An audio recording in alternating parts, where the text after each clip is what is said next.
ये कैमरा पे आ जाते छोकरा बाहर बोर बोर ई चल मार दे तुम पर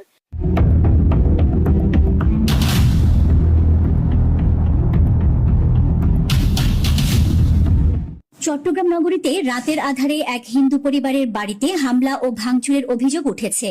নগরীর ঈদগাহ হাজারদিঘির পাড় এলাকার হিন্দু পাড়ায় এ ঘটনা ঘটে। ভুক্তভোগী পরিবার সূত্রে জানা যায়, গত 20 এপ্রিল মধ্যরাতে শিপনশীলদের বাসায় এই অতর্কিত হামলার ঘটনা ঘটে। তারা জানান, রাতের বেলায় পরিবারের সবাই ঘুমিয়ে থাকাকালে একদল দুর্বৃত্ত বাড়ির সিসিটিভি ক্যামেরা ভাঙচুর করে এবং বাউন্ডারি দেয়াল ভেঙে ফেলে। এতে পরিবারটির মধ্যে আতঙ্ক ছড়িয়ে পড়ে। জায়গার কাজ করতেছি, ওরা বলতেছে 5 লক্ষ টাকা দিতে হবে আমাকে। আমি সমাজ এটা জিনিসটা জানাইছি, ওদেরকে বলছে এটা তো ওদের অর্পিত সম্পত্তি, ওদের আপনারা কেন দিবে? তো ওরা বলতেছে আচ্ছা ঠিক আছে, যাই হোক, মানে আমাদের তো কিছু একটা দাবি দেওয়া আছে, মানে ওদের আমার বাপে জায়গা বিক্রি করছে, ওরা নিজেরা বলতেছে নাকি ওদের দাবি দেওয়া আছে। পরবর্তী আমি এটাতে মানে বলতেছে আমাদের থেকে ইট ভালো সিমেন্ট নিচ্ছে না, মানে কাঁদতেছিল। তো ওপেনলি দিন রাতে আমার মাকে নিয়ে কি আছেই গালাগালি বিভিন্ন ধরনের। পরবর্তী এক পর্যায়ে যে যখন আমি চাঁদাবাজি না দেওয়ার জন্য মানে নিখোঁজ হই, বিভিন্ন জন মানুষের কাছে ইনফর্ম করি, আমাকে বলতেছে ঠিক আছে তোকে দেখে নিব। এরপর আমি রাতে তো ঘুমাইছি, ঘটনা অনুমানিক 3:40-এর মধ্যে হঠাৎ আসি আচমকায়, মানে আমার ওয়াল টল সব ভেঙে দিছে। আমার বাসার থেকে আমাকে বেরোতে দেয় নাই, চারিপাশে লক করে দিছে এবং সিসি ক্যামেরা, আমি এখানে সিসি ক্যামেরা লাগাইছিলাম, সিসি ক্যামেরা গুলো ভেঙে দিছে। ওটা আমার সিসি ক্যামেরা মানে ডিভাইসে আমার আছে, মোবাইলেও আমার মানে রেকর্ড আছে।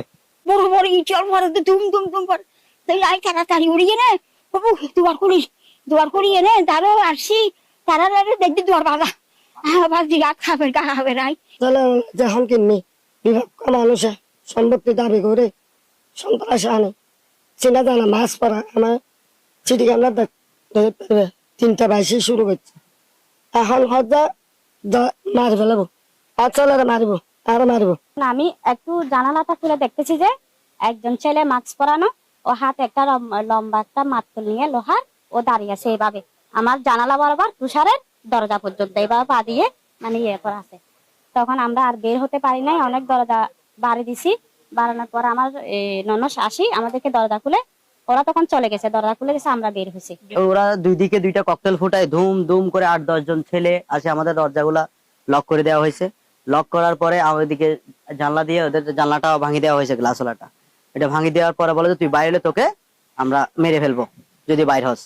এর মধ্যে ও আর চেষ্টা করে নাই, ওখান থেকে সে কিছু ভিডিও নিছে মোবাইল দিয়ে।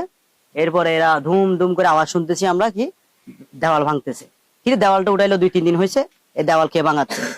এতগুলা ছেলে বলে আসছে আমাদের দরজা, আমরা ধাক্কাচ্ছি, দরজাগুলা লক।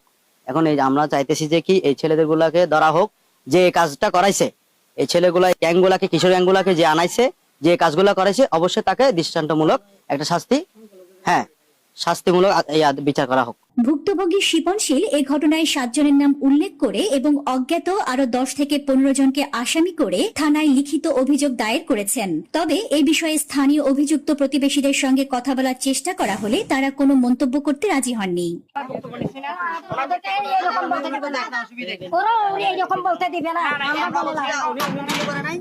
এদিকে ঘটনার বিষয়ে জানতে চাইলে হালিশহর থানার অফিসার ইনচার্জ ওসি কাজী সুলতান আহসান উদ্দিন জানান, অভিযোগটি গুরুত্ব সহকারে নেওয়া হয়েছে। তো এটার বিষয়ে আমরা দ্রুত পদক্ষেপ নিচ্ছি এবং এটা আইন অনুযায়ী